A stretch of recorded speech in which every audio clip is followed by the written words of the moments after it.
Okay. Hi, everyone. It's my pleasure to introduce our presenter today, Dr. Amber Datta. Dr. Amber Datta is a social scientist from Hawaiʻi Island focused on the challenges of collaborative environmental governance in the context of rapid social and environmental change. She recently stepped into the role of Nearshore Oceans Program Officer at the Harold K. L. Castle Foundation, responsible for leading the foundation's marine strategy. Dr. Datta's research and practice focuses on developing inclusive governance processes that support community-led stewardship, adaptive action, and the interweaving of diverse knowledge into marine resource decisions. She holds an MS in International Conservation and Development, as well as a graduate certificate in Natural Resource Conflict Resolution from the University of Montana. She received her PhD in Conservation Science, jointly awarded by James Cook University and the University of Montana. She has had the privilege of working on nearshore fisheries and coral reef management issues in the Solomon Islands, the Great Barrier Reef region, and Hawaii. Thank you for the kind introduction, and lovely everyone. Oh, sorry. All right. So today I'm going to share a little bit about postdoctoral research that I completed in June of this year. It was a 2-year project, a highly applied research project. And I'm happy to talk with you afterwards about both the project and the process of doing collaborative research, because it was a very involved project, but I really enjoyed it. And just a little bit of context. So this is Kona now and South Kona, which is where I was born and raised. And some of my work was done here for this research and also across the islands. And I had a lot more introduction, but that was a great introduction, so I'm going to leave it at that.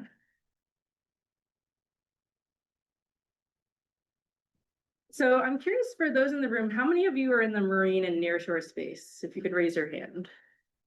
And then how many are more terrestrial Mauka spaces?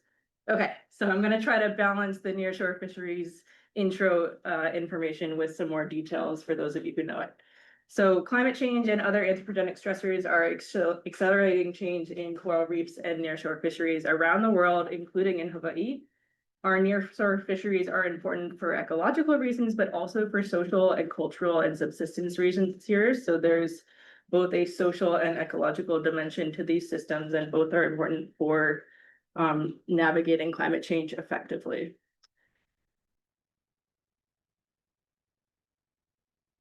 See if I can change my slide.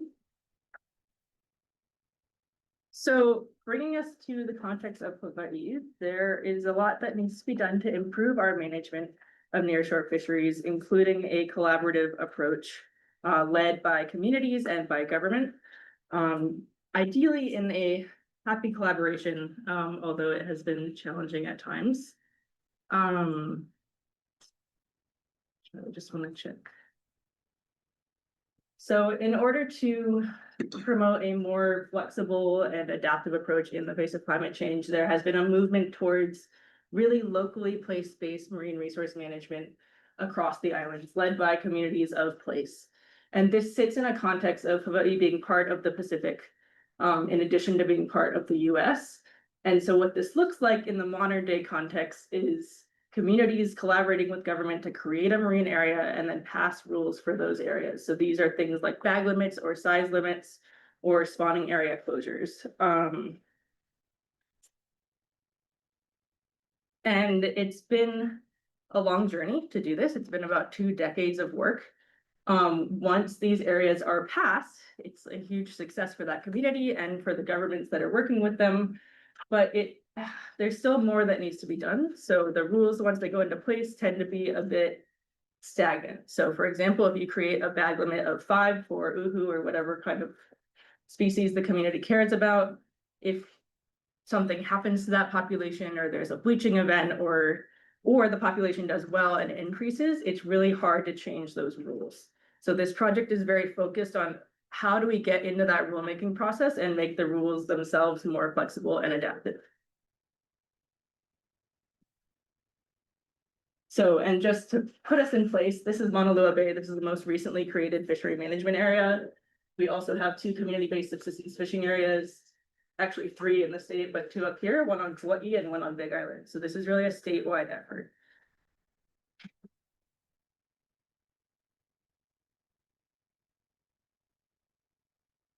So we know that we need to be flexible and agile in the face of climate change impacts. But we also know that this is challenging in democratic systems, and I want to unpack a little bit about why this is challenging. So in a democratic system, whenever we make a rule that affects all of the public has an opportunity to weigh in on what those rules should be. And this is defined in every state's Administrative Procedures Act, which sounds like the most boring piece of legislation you could think of. It is actually really important because it's what allows government to be transparent, or in this case, communities and government working together as they put a rule forward. So it dictates things like when there should be public hearings, when there's time for testimony. And it's the same across all agencies. And that's really important because it's kind of just one process, whether it's health or education or environment. And therefore, it's not super well suited to environmental change. So these rules and these processes are designed to make society stable, which is good. They're designed to make participation possible, which is also important. But there's limitations when you're trying to be nimble and shift with shifts in coral reef systems. I'm curious, just in passing, if any of you have heard of Chapter 91 in Hawaii. Especially those of you who have worked with the state are familiar with this. So Chapter 91 is what people will say kind of in common language here. It means the Administrative Procedures Act. Every state has one, and the federal government has one as well. So moving back into the fisheries situation, what we have is a mismatch between how our social system is designed and how our ecosystems are changing. And to make this tangible, just as one example, and there are many, moi is a super popular food fish across the islands. It has a close period written into the state rules, but we know from observation and from the observation of many fishers that these moi are often spawning outside of their closure window. So that means they're not actually being protected when they need to be, and there's a need for adaptive action there, but that's a lot easier to say than it is to do. So this project was designed to try to help solve those kinds of conundrums. Stepping back from fisheries, this is a challenge across environmental management. And so there's been literature and past research specifically at the intersection of environmental governance scholarship and legal scholarship, like full-on law review level scholarship, to try to look at how we could rewrite those Administrative Procedures Act to better reflect environmental change and be more flexible through rulemaking. That's a very good endeavor to do. We need that kind of idealistic, this is how legislation could be built differently. We also need to be able to move now with the systems that we have. And so this work is really focused on, okay, we know what could be, but what are the opportunities and limits that we have amongst our available legal tools in order to support collaborative adaptive management tomorrow or 2 years from now, and not 10 or more years from now when we figure out how to rewrite or adjust those legislation, if ever.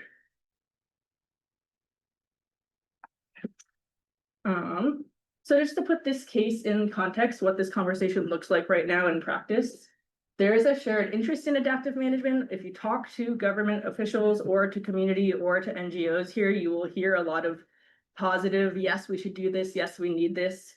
So that means there's some momentum to try to develop this approach, but everyone's coming into rulemaking and encountering barriers when they try to realize it in practice.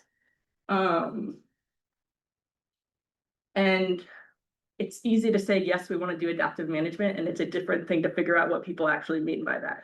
So when a community leader says they want to do adaptive management in their place, that might be very different than what a researcher means or what a government official means. Most recently, there is a new law here called an adaptive management law. So just setting the policy context, we have that Administrative Procedures Act already, but we also have an adaptive management law that allows the state to take an action that lasts for only 2 years. So rather than saying, okay, this rule's in place and it's there forever, that rule goes into place and after 2 years, it disappears for better or for worse.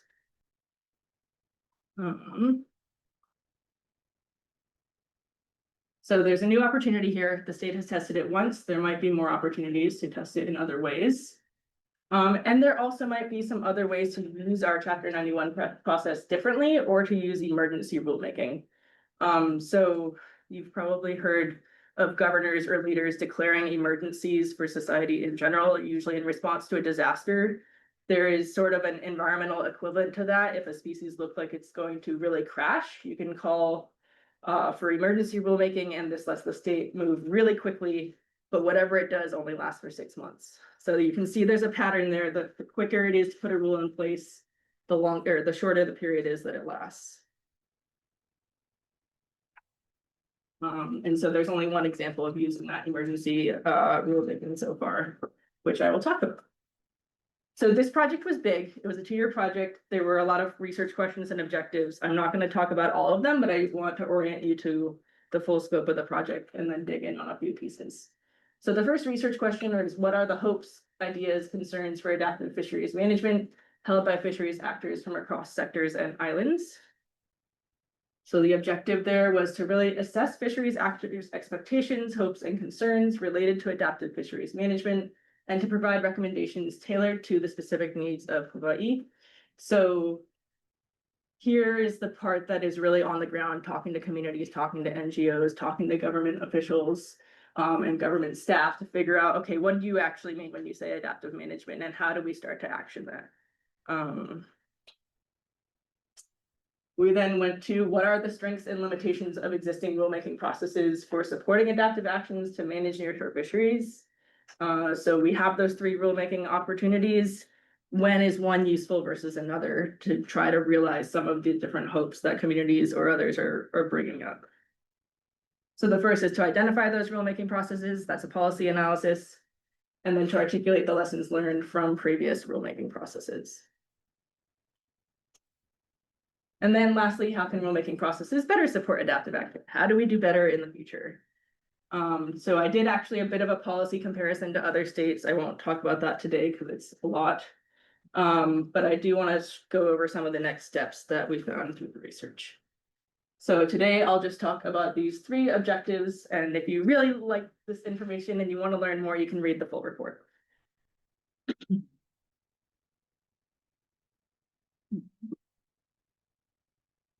So moving into methods, so this is a qualitative research project. It was case studies and interviews. It was done in collaboration with the Hawaii Division of Aquatic Resources and with Kua and Ulu Awamo, which is a grassroots network of communities that do this work across all the islands. So what does fisheries actors mean in this case? So the work started with 45 conversations, talk stories across the islands and across sectors. This was, again, government, NGO, community groups, and researchers, because researchers are actually players in this space as well.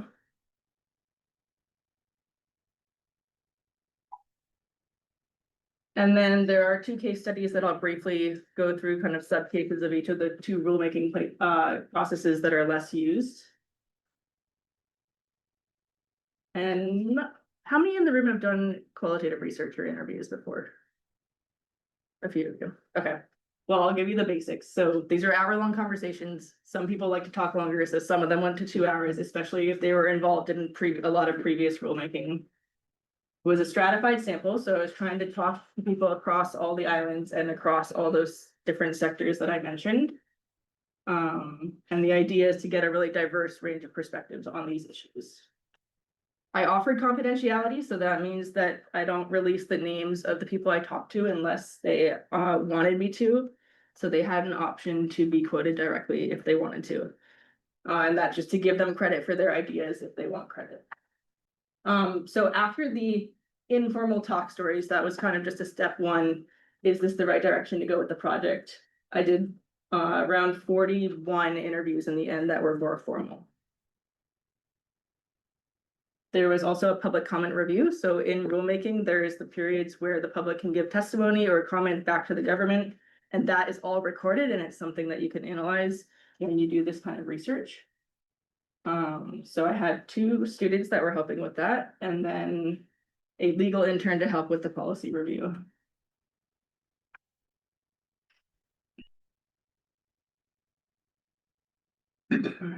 So this is just a summary of who I ended up talking to. So there was kind of there was a relatively good balance across mostly state government, NGO, and community stewardship groups, as well as members of fishery advisory groups. So these are fishers or others who advise or provide comment to the state on the direction they might go on fisheries management. And then there were a few researchers or those with a university affiliation.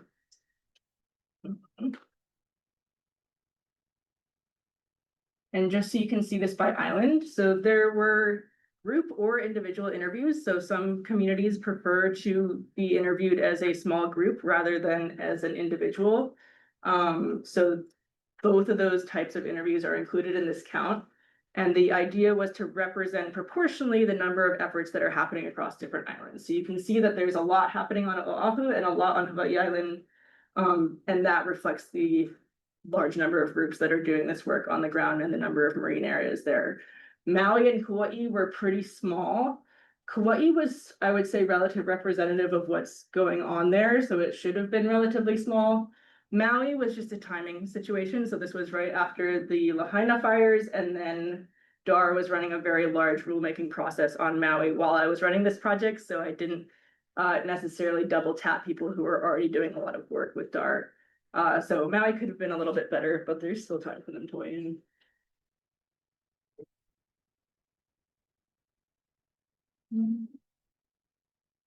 Okay, so to the question of what do people even mean when they say adaptive management, and how do we start to find some synergies or where the tensions are there?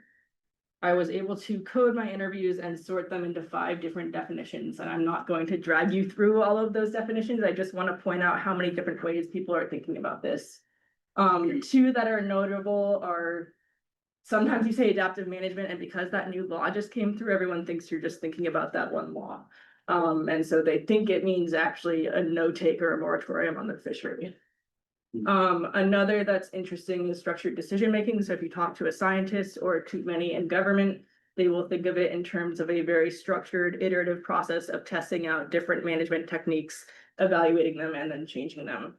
And then for a lot of the communities, adaptive management just means indigenous lifeways. So to be adaptive was and is inherent to cultural practices around fisheries management. And so when we talk about adaptive management, particularly at a community level, it's really very intertwined with talking about ways of life and ways of caring for place.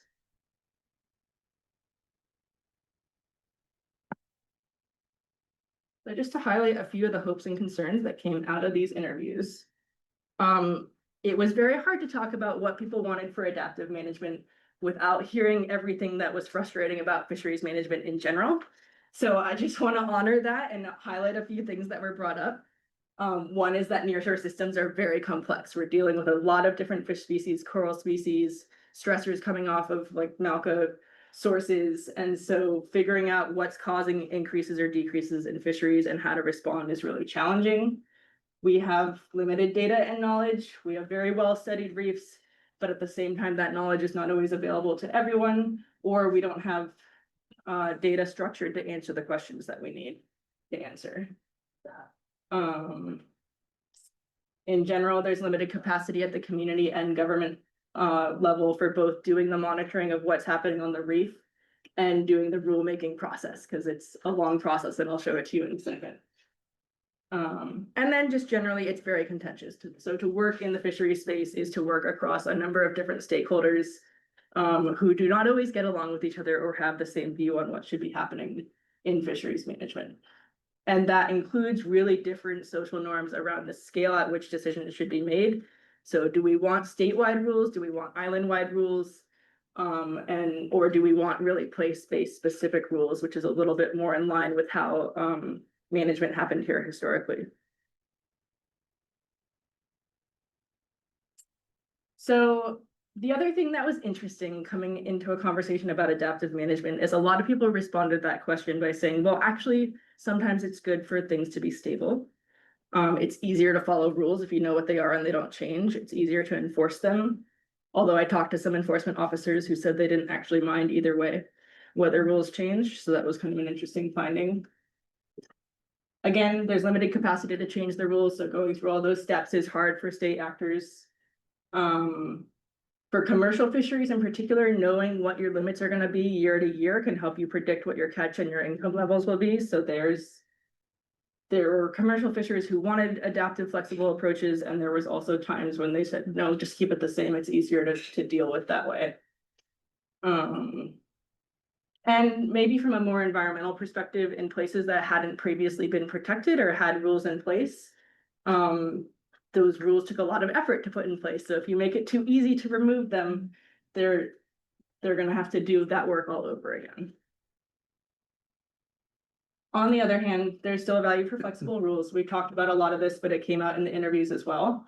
So if rules don't ever change, that's really frustrating. If you have a rule that says, hey, you're not allowed to take, fish from this area, but you see that that fish is doing really well, as a fisher, you would like to be able to take a bit more for subsistence or commercial purposes. Same thing, if a fishery seemed like it was doing fine and then it crashes and you can't respond to that to protect it quickly enough, also frustrating. Gonna speed up a little bit so we have time for discussion. And then a few things that came out of interviews were just a lot of examples of what is changing on reef. So outbreaks of invasive species, water quality decline, fluctuations in OPH and fish species spawning times, and a lot of ideas about responses. So communities especially emphasize that not all actions are about rules. Sometimes it's just education or asking people to adopt best practices. There's a desire to be able to adjust bag limits based on population size. So what I was just saying about if you see an increase or decrease, you would want your fisheries limits to respond accordingly. And then being able to adjust spawning closures from year to year. And then lastly, there was a lot of ideas about maybe we could just try out rules and then sunset them after 2 years or 3-year periods if we decide that they're not working well. Okay.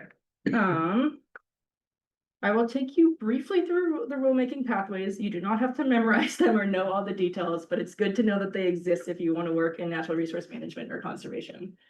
So there are 3. There's the regular rulemaking, the Chapter 91 that we talked about earlier.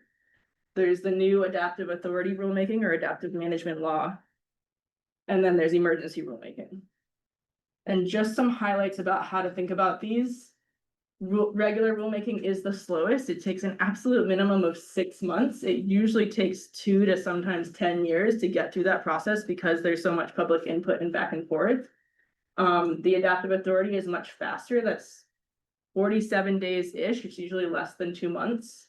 And emergency rulemaking happens in about 2 weeks. So when it comes then to how long a rule lasts, the one that takes the longest to get the rule in place is the one that has the rule last the longest. Same for adaptive authority, medium amount of time, medium lasting about 2 years. And then emergency rulemaking is the fastest, and so it's also the shortest sunset, lasting only 3 months. There are different triggers for when you can use each. This is the broadest one. Anything related to management, you can do rulemaking, regular rulemaking. For the adaptive authority, it's only in response to changing conditions or new data or new technology. And in emergency rulemaking, you have to prove that there's imminent peril to the resource, which is a pretty high threshold. You have to say, if we don't take an action right now, this fisheries is going to crash. And those just list the types of rules you can make across each of them. The only one that has limits is the adaptive authority, but it includes a lot. You can still do bag limits, size limits, and seasons. So knowing all 3 of these exist is a starting point. A lot of people don't know that those 3 options exist. They only are familiar with regular rulemaking. But the next question is, well, when do you want to use which? What are the strengths and limitations of each one? And I'm going to show you the processes. Don't try to read the whole thing. The point here is just that it's long. So this is regular rulemaking. You can see it's 10 steps. And in these steps, there's public announcements being made or public hearings being held. There are 3 places for public input, and there are 2 places where, based on public input, you can get sent all the way back to the beginning of the process. So you can see why this could take a long time. In asking participants about how this goes for them when they try to get rules through this process, They appreciated that it allows for public input and adjustments. They appreciated that sometimes you can write like a regular review of your rule into those into the rules that go through that process. So you could say, after 10 years, these rules sunset, and we'll try to put something new in place before then. And then again, it creates stable rules. For those who want stable rules, it's a great process. Limitations, it's very slow, it's very political. Every time there's an opportunity for public input, there are all those tensions that arise between stakeholders that come to the surface. And what ends up going out in the final decision can be very different than where the process started. So that can be very frustrating for communities or for fishers, or well, for different types of fishers. Depending on, what you were hoping for going into it. Your input is still limited. You can only talk for 3 minutes when you go through these rulemaking hearings. And the steps are confusing and hard to track for the general public, as you can imagine from looking at that chart earlier. And so in some, the permanence of those rules makes it difficult to improve on them. So again, don't worry about the steps here, but just to point this out, moving into emergency rulemaking, you can see how many steps are skipped. So instead of 10, there's 6, and the opportunity for public input is only once towards the end of the process. If a rule goes through emergency rulemaking, it is unlikely that it gets bounced back, but it's possible that it could. So reflections on this. So the one time this was used was for a sea cucumber or lowly ban across all of the islands after a harvest started on Maui and in Waimanalo in 2015. So what happened here is there is a Pacific-wide industry that exports sea cucumbers, usually to Asia, up and down the coast. And it's a very lucrative industry and it can take off fast. It had never come here. But it did in 2015, and so people on Maui and in Waimanalo saw people harvesting like literal truckloads of sea cucumbers. I don't know if anyone was paying attention to remember that, but it was very visually obvious to communities, and people were drawing these sea cucumbers in their backyards, in neighborhoods, and so it was very apparent that something was happening. So what's interesting about this timeline, and again, we don't need to go through all of the details, but we noticed the problem in May, and by the end of June, an emergency rule was put in place. So where the regular rulemaking process would have taken more than 6 months, probably more than a year, that happened in 2 months. While this was, so they put a full-on ban and just said, nobody can take these until we figure out how we want to manage sea cucumber, because Hawaii previous to that didn't have any rules in place. While that ban was in place, they went through full regular rulemaking. And that took about 6 months, which is probably the fastest we've ever gotten through that process. Oops.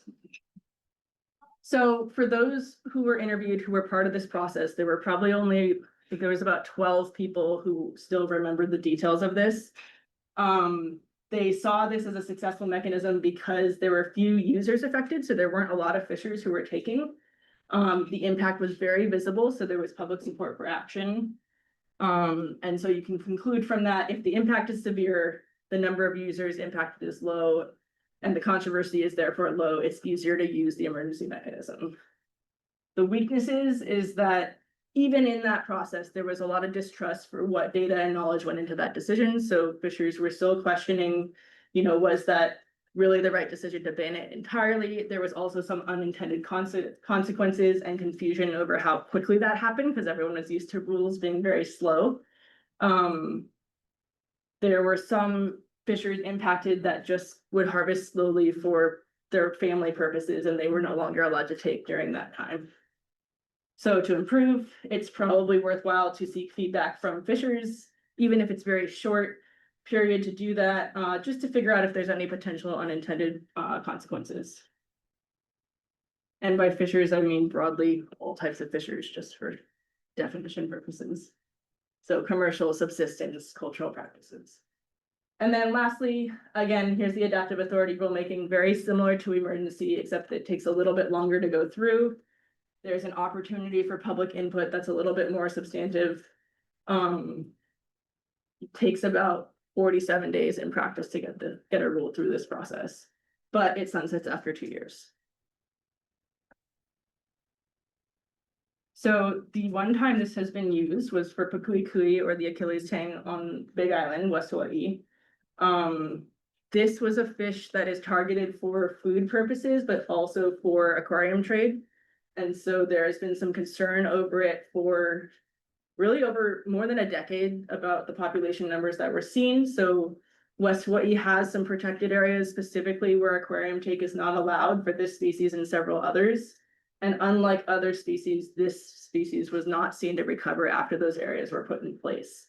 And so after many reports showing concern for this species, but not very much action taken, with the passage of that adaptive management law, DAR decided to try a 2-year moratorium and just say, nobody take this fish for 2 years.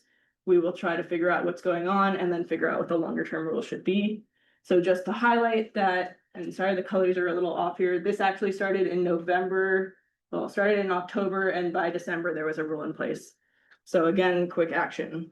And I know that seems very bureaucratic and administrative and technical, but that's very meaningful for communities that care a lot about their fisheries and want to be able to act quickly.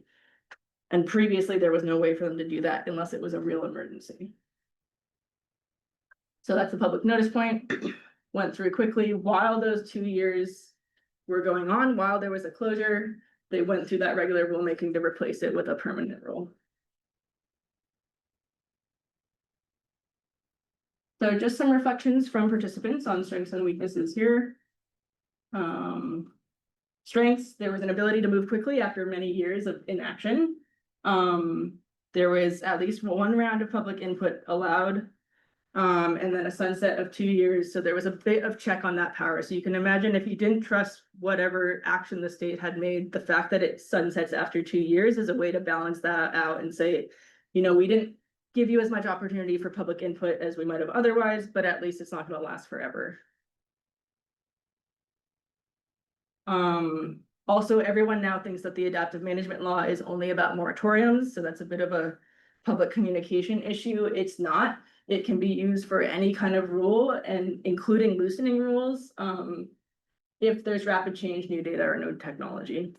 So, for example, this is just hypothetical, but if a community wanted to, say, adjust the moi spawning period for their island for a given year, they could use this authority in theory to say this year only the spawning period will be from, you know, I don't know what it would be, but from June to October instead of from May to November.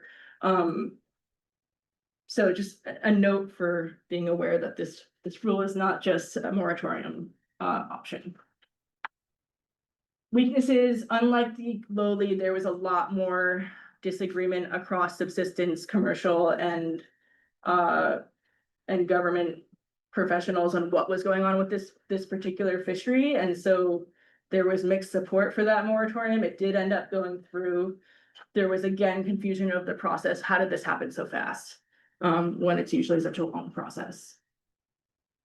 And then if you really want to monitor and evaluate a species, it's hard to do that in 2 years.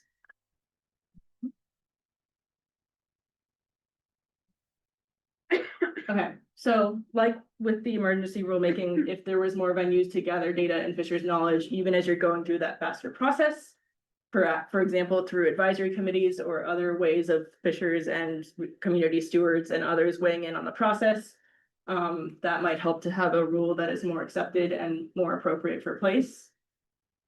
Just gonna speed up so we can finish up, but yeah, rules implemented in that stopgap measure kind of need more than 2 years to figure out what's really going on. So that's still kind of a challenge here. Okay, so to wrap this up so we can get to discussion. There's a couple key takeaways here. So again, we're looking at what are the opportunities and limits of these available legal tools in practice for supporting collaborative adaptive management in a democratic context. The opportunities is we have 3 rulemaking options. We only really have used one extensively. We could use that in new ways. So the regular rulemaking process could be used in new ways to build in more flexibility, such as saying you know, maybe by board decision or community and DAR decision, we will revisit this bag limit every 5 years, just a hypothetical example.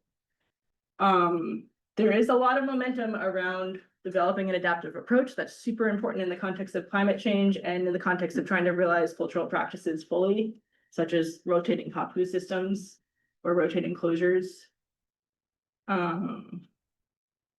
There is a lot of adaptive actions that were raised through interviews that communities historically have been told or had felt they were not able to do in practice, and it actually is legally possible to do these things. It's just a matter of setting up the right knowledge processes to bring the right decision makers to, like, the right knowledge holders to that decision space, and building the capacity of both the state and the communities to get through those rulemaking processes. But it's not that we can't do it legally in most cases. Limits. Again, people are thinking about this in different ways, so that needs to be clarified every time you would try to have a conversation about this. Not all rules need to be flexible, which we talked about earlier.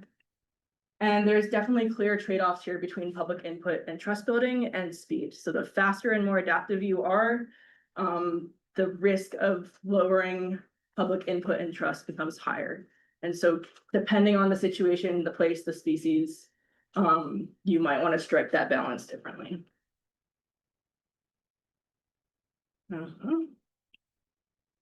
Okay, on the practice side, since there's a room full of students who might be interested in some of this work, developing the capacity and the right steps for transparent decision making that considers all those different trade-offs would be very valuable, and is something that is actively being worked on.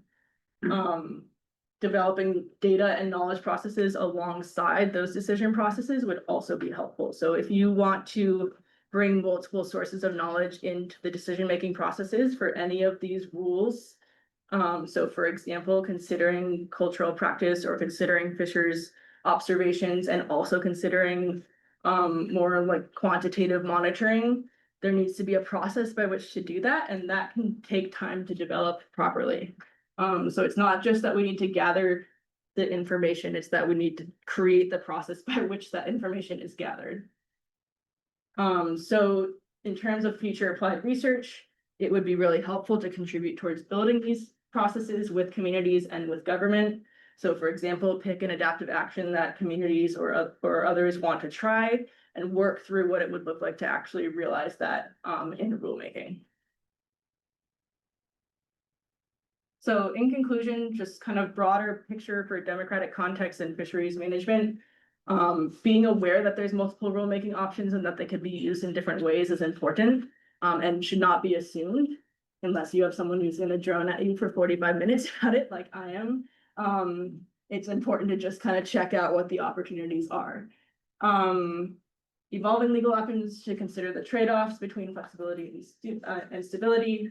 So think carefully when you go to change a process. So right now we're talking about not just one rule being different, but how you would go about making rulemaking itself more flexible, and there could be unintended negative consequences when you change a system and not just one particular situation.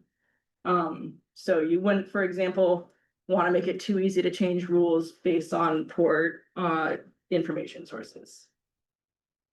And then just an overview, developing the knowledge process alongside the policy decision process is super important to do simultaneously. And that means building relationships across policy research and Indigenous and local communities. So this all happens, whether it's government, NGO, or community, through people. And so it's through our networks and through the relationships that we have that we can develop these processes better, rather than everyone staying in their particular silo. And just overall, again, I know it can feel very administrative or back end, but it's super important if we're going to be able to change as climate changes and as our fisheries and our coral reefs change. So thanks for your attention. And to all the participants in this study, of whom there are many, to DAR for their help, and especially their legal team for their help with all of those policy processes, to KUA and all the communities that hosted me for interviews. And then to my mentors, who were Jet Kittinger with Conservation International and ASU, Luna Kekoa at DAR, and Kevin Chang with KUA. And then a number of interns and research aides who contributed pieces to this project. And to the ASU admin team who dealt with me being here all the time and them being all the way in Phoenix. And then thank you to the Smith Fellows Program who funded the research and really valued an applied approach that allowed me to be flexible and not just have to stick to specific objectives regardless of what my partners wanted.